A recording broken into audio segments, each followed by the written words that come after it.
Arrivée du président Alassane Ouattara et son épouse au Japon pour la 5e conférence internationale de Tokyo sur le développement de l'Afrique.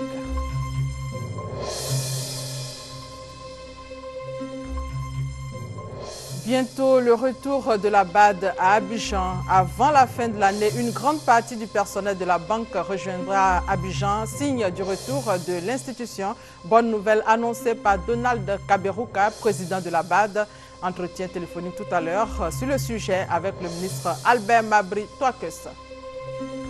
Violence politique en Guinée. Le président Alpha Condé appelle au calme et demande aux populations d'éviter de se rendre justice. Bonjour à toutes et à tous. Le président Alassane Ouattara et son épouse sont arrivés au Japon pour la 5e conférence internationale de Tokyo sur le développement de l'Afrique. Le président est arrivé à Yokoyama ce matin à 11h55 heure locale, soit 2h55 heure d'Abidjan. Le chef de l'État a été accueilli à sa descente d'avion par l'ambassadeur de Côte d'Ivoire au Japon, son Excellence M. Jérôme Klomwea. Le président Alassane Ouattara va participer donc à la 5e conférence internationale de TICAD sur le TICAD 5 qui va se tenir du 1er au 3 juin à Yokoyama au Japon. Il s'agit de renforcer les partenariats entre l'Afrique et le Japon. 49 pays africains vont participer à cette 5e conférence. Le retour de la BAD en Côte d'Ivoire n'est plus un mythe. En marge des assemblées annuelles de la BAD, le Premier ministre Daniel Kablan-Duncan et le président de la BAD ont eu des échanges. Le point avec notre envoyé spécial Alvor Assa. La coopération entre la Banque africaine de développement et la Côte d'Ivoire dans le domaine des infrastructures était le premier point de cette séance de travail entre le Premier ministre Daniel Kablan-Duncan et sa délégation et le président de la Banque africaine de développement, Donald Kaberuka. Vous pouvez l'imaginer, nous parlons de la coopération avec la Côte d'Ivoire, et coopération surtout dans le domaine des infrastructures, où nous souhaitons travailler plus d'une façon innovante avec l'État ivoirien pour mettre en place des projets structurants. Outre le développement des infrastructures, la feuille de route du processus du retour de la Banque africaine de développement a été abordée. Une feuille de route qu'apprécie le président de cette institution, Donald Kaberuka. Au niveau de mise en œuvre du feuille de route et au niveau de la Côte d'Ivoire et de la BAD, on avance. De temps en temps, il y a quelques éléments de délai. Dans tout projet de cette nature, il y a toujours quelques éléments de délai, mais nous faisons tout pour les rattraper, afin de veiller au respect intégral. Je dis bien respect intégral de feuille de route qui a été indiqué à Tokyo. Donc voilà ce que je voulais vous dire. Sinon, on travaille la main dans la main avec l'État ivoirien et l'État tunisien pour veiller à ce que donc, le départ de la banque se fait dans les bonnes conditions. La franche collaboration entre les deux parties, la Côte d'Ivoire et la Banque africaine de développement, qui a enregistré des avancées notables dans le processus du retour de cette institution financière à son siège à Abidjan, permet à Donald Kaberuka de préciser la période de ce retour qu'il veut effectif. La feuille de route commence bel et bien avant la fin de cette année, avec les équipes d'avance qui vont aller sur Abidjan. Déjà, le département chargé des opérations en Côte d'Ivoire, en Afrique de l'Ouest, vont aller d'ici, je pense, juillet. Maintenant, nous avons dans le fait de route donc, les installations assez importantes. Les gens donc partent là au fur et à mesure que ces installations sont en place. Mais nous avons bel et bien l'intention, je le dis ici formellement, que moi-même et le conseil d'administration, suivant la feuille de route, nous devrions être à Abidjan au premier trimestre de l'année prochaine. Maintenant, s'il y a 30 jours de retard, je ne sais pas, 40 jours ou des jours d'avance, ça ce n'est que normal. Et comme j'ai dit au président Ouattara, donc la célébration de la 50e de la banque, nous souhaitons que ça fait à Abidjan à son siège. 2014 marquera donc la fin du processus du retour de la Banque africaine de développement à Abidjan. Merci encore une fois et bonne journée. Et sachez qu'après les panels, les 48e Assemblée annuelle de la BAD et la 39e Assemblée annuelle du Fonds africain de développement viennent de s'ouvrir à Marrakech en présence du Premier ministre Daniel Kablan-Duncan. Entre autres thèmes abordés, le développement des infrastructures sur le continent africain. Et vous le savez, le retour de la BAD en Côte d'Ivoire est imminent. Nouvelle annoncée en marge des Assemblées annuelles de la Banque africaine de développement. Nous aurons le ministre d'État, ministre du Plan au téléphone depuis Marrakech au Maroc pour échanger sur cette bonne nouvelle. Mais en attendant, sachez que le président Alassane Ouattara sera en visite d'État dans le district des Savanes à partir du mardi 2 juillet prochain, et cela pendant 8 jours. Ahmed Bakayoko, ministre d'État, ministre de l'Intérieur et de la Sécurité, l'a annoncé officiellement hier au cadre du Poro, de la Bagoué et du Tiologo. C'était à l'hôtel de ville d'Abidjan Plateau. Le point avec Patricia Oumou et Tia. Ils étaient tous présents. Les présidents d'institutions, les ministres d'État, les élus et les cadres pour entendre la nouvelle sur la prochaine étape de la visite d'État du président de la République, Alassane Ouattara. C'est de vous informer officiellement de la visite d'État du président de la République dans le district des Savanes dans la période du 2 au 8 juillet 2013. Au cours de la série d'échanges, le ministre d'État, ministre de l'Intérieur, a exhorté les élus et les cadres du district des Savanes à se mobiliser pour la réussite de l'événement. Que cette visite mobilise les fils du district, au-delà des considérations politiques. Il veut vraiment que ce soit un grand rassemblement, que ce soit une grande rencontre qui marque les consciences et qui marque l'histoire de la Côte d'Ivoire. Cette visite d'État du président de la République dans le district des Savanes intervient après celle du Guemon, du Kabali, du Tonkwi et du Zanzan. La Côte d'Ivoire, une référence en matière de sécurité pour certains pays de la sous-région. Le CCDO d'Abidjan, Centre de coordination des décisions opérationnelles, intéresse des ministres des pays voisins, notamment son nouveau système de vidéosurveillance présenté au premier Salon international de la défense et de la sécurité intérieure ici à Abidjan. Lassina Ouattara pour plus de détails.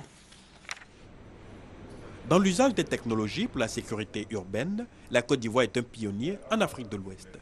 En mettant en place en mars dernier le Centre de coordination des décisions opérationnelles, CCDO, le pays s'offrait ainsi le nec plus ultra en matière de télésurveillance. Une visite conduite par le premier responsable de la sécurité, le ministre d'État, Ahmed Bakayoko, avec ses homologues des pays voisins, a permis de voir les capacités de cette structure. Au-delà de la sécurité urbaine, ce genre de dispositif pourrait aider, selon le ministre, à lutter contre l'insécurité transfrontalière.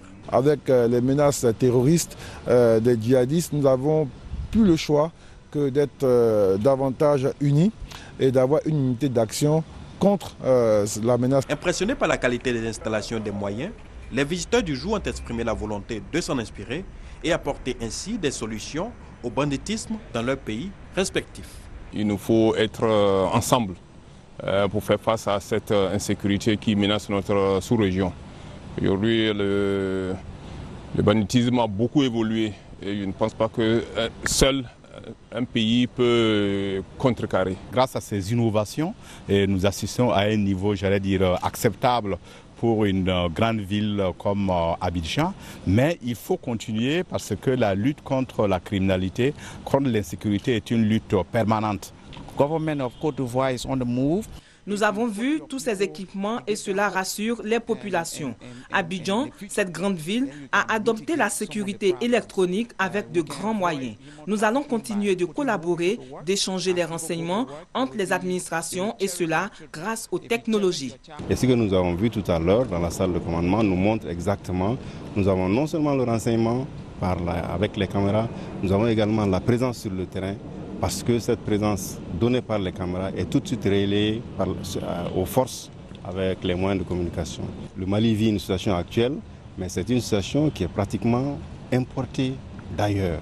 Et donc, c'est dire que c'est une situation qu'il faut ensemble maîtriser et ensemble lutter contre. Comme annoncé, nous avons le ministre d'État, ministre du Plan et du Développement au téléphone. Bonjour, monsieur le ministre. Bonjour. Monsieur le ministre, vous venez de sortir de la salle après l'ouverture officielle des assemblées annuelles de la BAD. En présence du Premier ministre, nous avons appris donc une bonne nouvelle. Le retour de la BAD, le retour définitif de la BAD en Côte d'Ivoire, ce retour a été confirmé ce matin par l'Assemblée. Les conditions sont-elles réunies enfin pour le retour de cette institution à son siège à Abidjan? Non, je voudrais dire que si les conditions n'étaient pas réunies, on n'aurait pas eu cette importante décision. Ce n'est pas à l'occasion de la cérémonie d'ouverture, mais c'est à l'occasion de la première session que les gouverneurs ont décidé que la décision prise à Tokyo, qui a adopté une feuille de route pour le retour de la BAD à son siège à Abidjan, était donc une bonne décision. Donc maintenant, c'est définitif. La BAD retourne et les premières équipes arrivent avant la fin de l'année et ce processus doit se terminer à l'occasion donc du cinquantenaire en novembre 2014. Donc de maintenant jusqu'à novembre 2014, la BAD sera définitivement de retour à Abidjan et je crois que c'est une excellente chose pour la Côte d'Ivoire. Donc premier signe de ce retour, c'est l'arrivée du premier contingent en juillet. Quels sont les agents concernés? Je crois que les équipes même de la BAD vont essayer de parler avec le personnel et organiser ce retour. Ce que je peux vous dire, c'est que le bureau régional sera déjà en place dès le mois de juillet. Ensuite, au mois de septembre, les 500 premières personnes qui doivent être déployées vont arriver. Et à partir de mars de 2014, les autres vagues vont suivre. Donc la direction de la BAD va organiser ces retours. Ce qui est évident aujourd'hui, c'est qu'il n'y a plus d'obstacle à ce retour. Les efforts énormes ont été faits pour la Côte d'Ivoire. C'est environ 50 milliards investis sur le CCK, sur la sécurité, sur la santé, sur le logement et bien d'autres questions. Mais c'est aussi tout ce que nous avons fait comme lobbying et je voudrais ici me féliciter du soutien que nous avons eu de l'ensemble des gouverneurs africains. C'est une décision qui a été prise tout à l'heure par consensus pratiquement. Et cela signifie le repositionnement de la Côte d'Ivoire. La Côte d'Ivoire est bien de retour et la BAD qui sera à Abidjan sera donc le signe le plus éloquent. Parlez-nous donc des enjeux du retour de la BAD ici même à Abidjan, Monsieur le ministre. Oui, c'est donc le premier guichet de financement du développement en Afrique qui sera à Abidjan et dans la sous-région pour le mois pour la CEDEAO. Ce sera aussi donc l'instrument que nous avons mis aujourd'hui au devant de la mobilisation des ressources pour l'Afrique. Donc désormais, nous voulons aller sur le marché financier international et c'est à la BAD que les chefs d'État ont confié cette mission importante d'organiser cette mobilisation. Je crois que c'est important que l'institution soit là, surtout que la banque aujourd'hui a atteint une taille qui est une taille qui nous permet vraiment de nous appuyer sur elle. Monsieur le ministre, nous allons parler donc de ce cinquantenaire, le cinquantenaire de la BAD qui va se tenir à Abidjan en 2014. Qu'est-ce qui est prévu? Alors, nous allons dès maintenant, avec la BAD, mettre en place un comité d'organisation. Il y aura donc tout le bilan qui sera fait des activités qui ont permis donc à la BAD de soutenir le développement. Il y aura donc les grandes figures qui ont marqué la BAD qui seront honorées, sans oublier le président Houphouët-Boigny qui a obtenu que le siège de la BAD soit en Côte d'Ivoire. Le président de la République lui-même invitera donc un certain nombre de personnalités. Une fois que le comité sera en place, que nous aurons élaboré les thèmes de référence donc du cinquantenaire, nous pourrons informer la presse et l'opinion. Merci, Monsieur le ministre, pour cet entretien et bon séjour à Marrakech. Poursuivons ce journal avec cette information. Le lancement de l'emprunt obligataire à partir d'aujourd'hui. L'État attend 93 milliards de francs CFA du marché financier de l'UEMOA. Et puis des hommes d'affaires américains sont à Abidjan. Ils sont à la recherche d'opportunités d'investissement dans les domaines de l'industrie, des transports et de l'éducation. Ces opérateurs économiques américains ont eu des séances de travail avec certains ministères. Le point avec Jean-Jacques Kwambeala. Les objectifs de cette mission d'hommes d'affaires américains: établir des contacts avec le gouvernement de la République de Côte d'Ivoire, prospecter le marché ivoirien et faire un diagnostic des opportunités d'affaires en vue d'éventuels financements. Ce lundi a été marqué par une rencontre avec le conseil du président de la République chargé des infrastructures d'Isaac, également président du comité national de pilotage des partenariats publics-privés PPP. Des séances de travail ont ensuite eu lieu avec le ministre de l'Éducation nationale et de l'enseignement technique et les représentants des ministères de l'Industrie et des Transports. Au cours de ces différentes réunions de travail, chaque ministère a présenté ses objectifs et projets en matière de développement qui pourraient susciter un intérêt de la part des investisseurs américains. La mission d'hommes d'affaires américains en Côte d'Ivoire prend fin ce vendredi 31 mai par une conférence de presse à l'immeuble Siam au plateau. La libre circulation des marchandises et l'élimination des droits de douane est au cœur d'un séminaire. Le patronat ivoirien en est l'initiateur. Il souhaite vulgariser ces règles méconnues auprès des acteurs économiques du pays. Hugues Eveblé. Ce que vise le patronat ivoirien, c'est permettre aux opérateurs économiques de Côte d'Ivoire d'avoir une meilleure compréhension et une parfaite maîtrise des règles d'origine des produits de la CEDEAO. Ces règles se définissent comme des critères permettant de déterminer le pays d'origine d'un produit, de connaître le pays dans lequel le produit est fabriqué. Leur mauvaise connaissance n'est pas sans conséquence. Et le problème, c'est que si l'on ne connaît pas les règles d'origine, on ne sait pas non plus quels sont les avantages qui sont liés à ces produits-là. Pour le secteur privé, ce séminaire sur les règles d'origine dans les unions douanières permet de trouver des solutions à bon nombre de problèmes. Nous avons rencontré sur le terrain des difficultés, notamment avec la douane qui contestait certains certificats d'origine pour des produits en provenance de la zone UEMOA et même souvent CEDEAO. Donc nous avons compris ici à l'occasion de ce séminaire que la douane nous offrait une possibilité de pouvoir constituer une caution et mettre le dossier en litige en instruction. Et après instruction de ce dossier, voir si la légalité de l'origine du produit est confirmée, lever la caution qui a été disposée. La Confédération générale des entreprises de Côte d'Ivoire a fait le choix d'aider à la vulgarisation des tests portant notamment sur la procédure de l'octroi de l'origine et celle de la délivrance des certificats d'origine. En le faisant, la CGC entend permettre au secteur privé ivoirien d'en tirer les avantages qu'il offre au monde des affaires. Les moments, vous le savez, ont été célébrés récemment. Retour sur cette fête dans le département de Sandégué où les femmes ont reçu des cadeaux. Hervé Blé. La célébration de la fête des mères à Guéyo a été marquée déjà samedi par un défilé à travers la ville. Mobilisés pour rendre hommage aux mères, plus de 35 groupes et associations. L'initiatrice principale de cette fête des mères à Guéyo, le sous-préfet Alaoui Victoire, a demandé aux femmes de braver les pesanteurs pour être présents à tous les rendez-vous du développement. Il s'agira ainsi pour les femmes de montrer par la qualité de leur travail et la pertinence de leurs actions qu'elles ont de la compétence. La grande mobilisation des femmes de Guéyo a réjoui le représentant du ministre Anna Ouleto. Les activités sportives et la remise de cadeaux à l'hôpital au moment interné dans cette structure ont marqué la fin des festivités. À Dimon-Dougou et à Wayikro, dans le département de Sandégué, les femmes ont été célébrées par le député et les autorités administratives. À cette occasion, le député Ouattara Aboubakar, au nom de la marraine, Mme Dominique Ouattara, a offert des pagnes et différents présents au moment. Le député a saisi cette tribune offerte par les mamans pour remettre une moto et une enveloppe pour la rénovation du dispensaire d'Awayikro.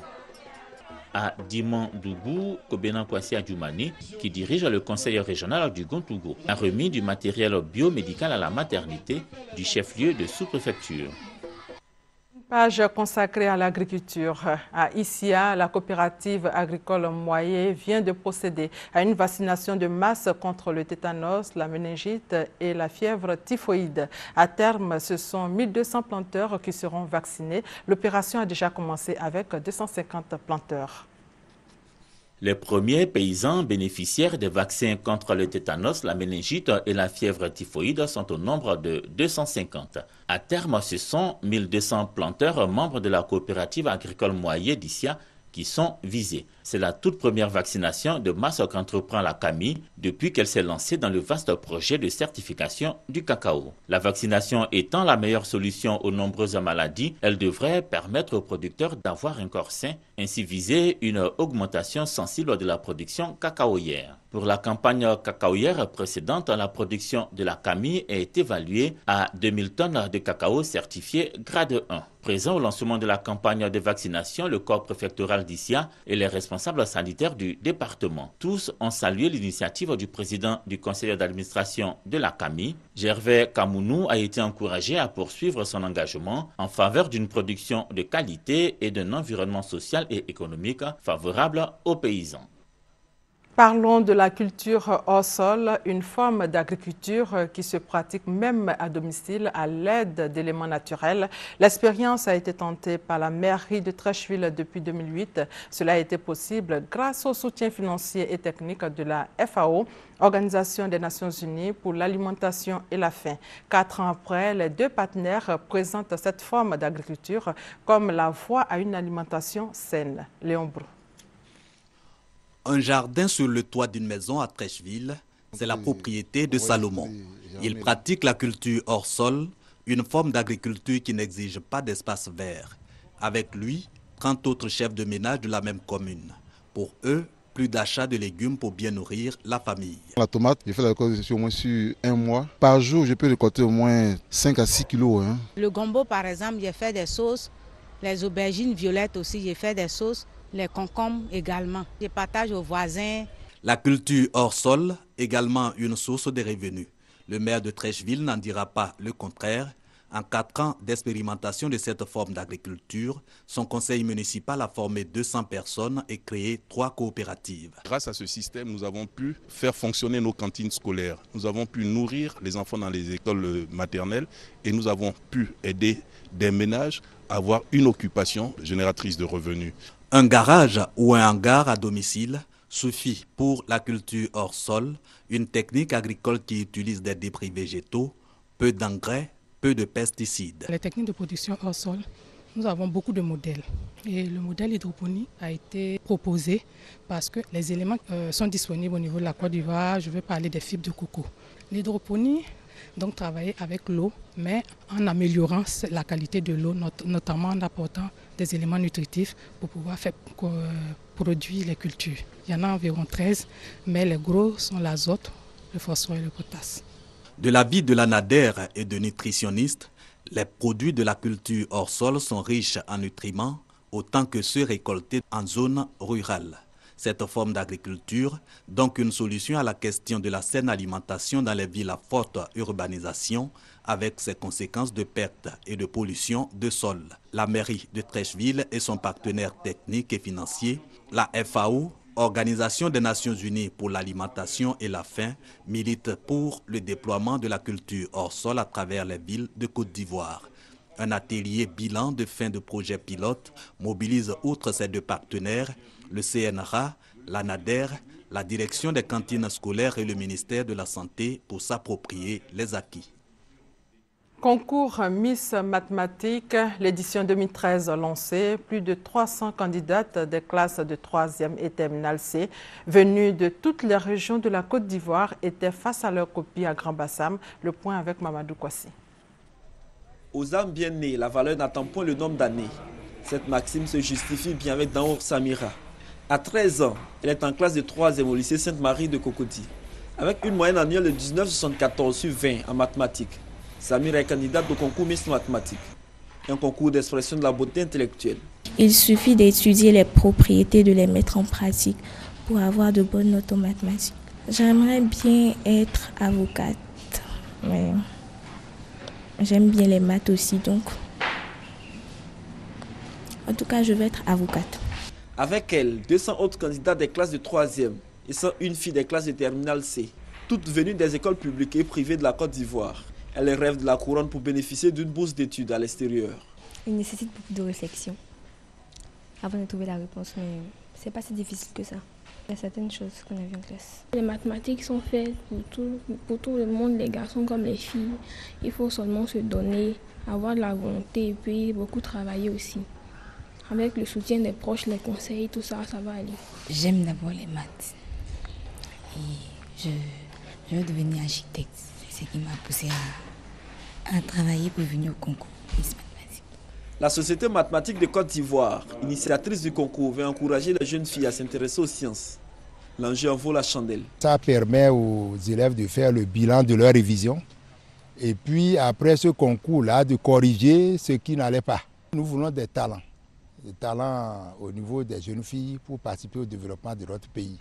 Et depuis 2000 jusqu'ici, celles que nous avons réussi à envoyer en France, aux États-Unis, au Canada, vraiment honorent la Côte d'Ivoire.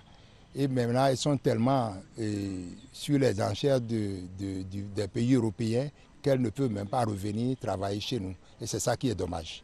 Pour participer au concours Miss Mathématiques, il faut obtenir une moyenne annuelle de 10 sur 20 en mathématiques pour les classes de terminale C et de 14 sur 20 pour les classes de 3e.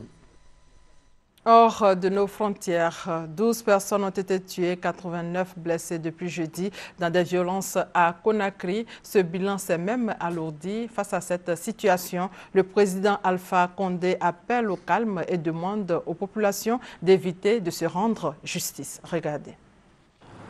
Après 5 jours d'émeutes et de violences qui ont fait entre 12 et 17 morts et 89 blessés, la capitale guinéenne reprend lentement vie. Le président de la République a écourté son voyage en Éthiopie où il participait au sommet de l'Union africaine pour s'adresser à la nation.